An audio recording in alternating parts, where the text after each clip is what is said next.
What's good, guys? Welcome for another deck profile. Today we're going to be covering Magical Musketeer Fiend Smith for the new format. Excited to update this deck. I think by the time I put this video out, I've already put out my combo video for this deck, so make sure you go check that out. I'm recording this on Friday, September 20th.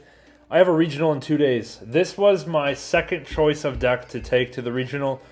Pretty sure I'll end up taking Yugioh, just because I want to go all out while I still have like the best deck of the format. So I don't think I'm going to bring this, but if I were to bring this, this is exactly the list I would play for regionals, which is going to be basically the same as I would recommend for locals, but I'll show you, or I'll tell you which card choices I might swap out. So let's go ahead and go through the main deck.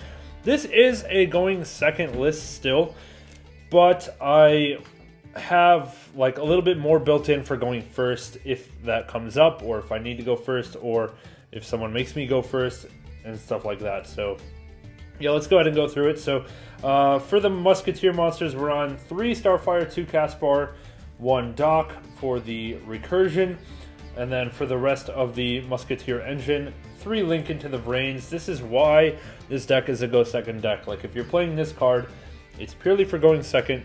It's like, it's an insane card if it resolves. But I think DDD with Viking Caesar is a little bit more popular this format than it was last format, because it's on every Yubel end board.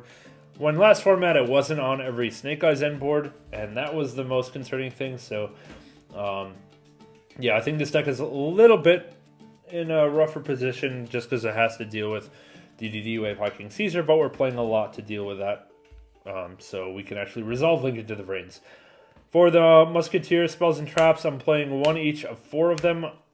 You know, the 4 best ones: Last Stand, Dancing Needle, Desperado, and Cross Domination. Yeah, I think these are solid, and a lot of times you will resolve a Magical Musketeer max search for 4. So, you know, these 4 cards are kind of nuts, and it's really nice to have all of them available. That's the Musketeer part of the deck. Now we're on to the Fiendsmith part. Triple Engraver, of course, 1 Lurie, triple Tract, and 1 Saint. So I don't think Saint is like crazy good, but I mean, it's still worth playing because we're maxing out on Engraver and Tract.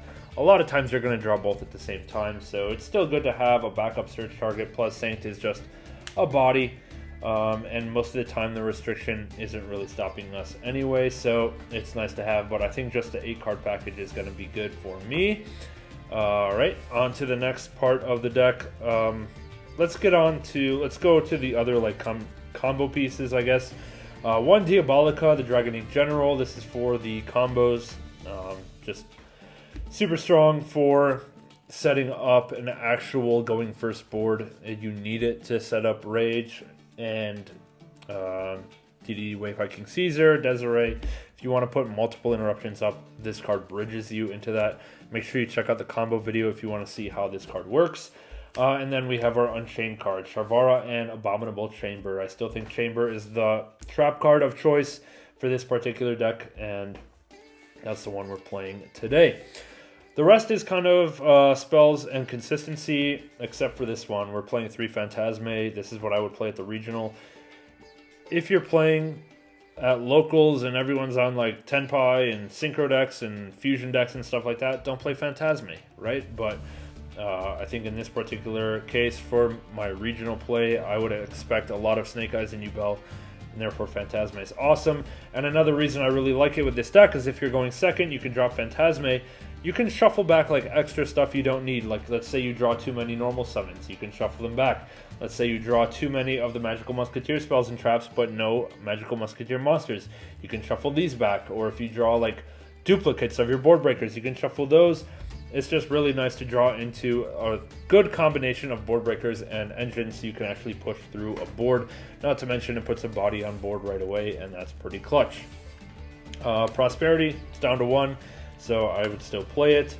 You don't have to banish 6 every time. Your extra deck is pretty tight. So, but I think just having that little bit of consistency is still solid.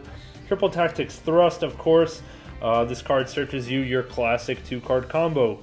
If you're going second, you want to have a Link into the Vrains plus any Magical Musketeer monster. And Musketeers are searchable by tract, so Thrust will search you whichever piece, either Vrains or tract, that you're missing to get you into the Vrains plus Musketeer, play. So Thrust is super important for this particular build. On to the next ones.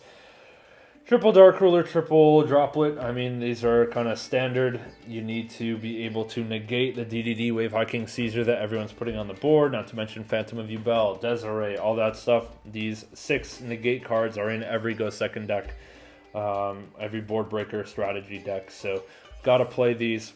Then I'm on 2 copies of Talent. It's solid, but we don't need 3. You could play 3, it's kind of up to you, but I think 2 is good. Especially because I'm playing Thrust, and if I don't need to search anything else, we can always search for Talent as well.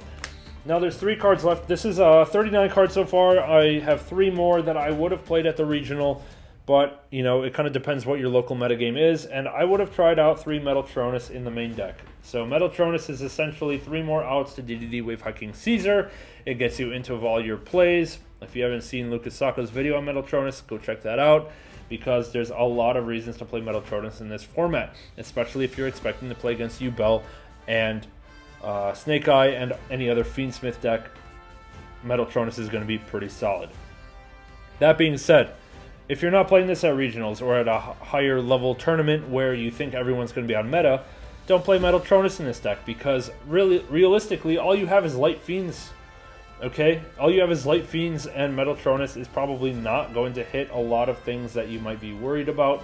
So, in that case, I would cut these 3 cards for probably a called buy and maybe 2 imperm, or just a called buy, and that's 40 cards clean. So, that's probably what I would replace it with if I wasn't playing the regional, but for the regional, I would have wanted to play Metaltronus, just because I think it's a really cool card anyway. So that's the 42 card main. Yeah, I think it's pretty solid, and would have been happy playing that. All right, so now we're on to the extra deck, 15 cards. Let's start with our Max Classic, and then we have Muckraker. This is important for the combos, and everything you have is Fiends, so it does come up. 1 SP Little Knight, standard board breaker type of stuff. Now we're Unchained cards. We're on 2 Yama. I think in this deck, because we're all Fiends, we're going to be kind of like recycling the Sharvara, getting Yama to keep going, and even though we're on Abominable Chamber and not Escape of the Unchained, the trap card in the main deck, we're still playing 2 Yama, even though the 2 Yama is typically used with Escape, but we're not doing those combos right now. We just want to have this for follow-up. Still one Unchained Soul of Rage, and then we also play the Anguish and Access Code Talker for breaking boards.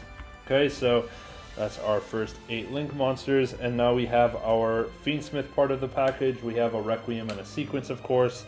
And then for our fusion monsters, standard Necroquip, Aerial Eater, and Desiree. This is for the combos.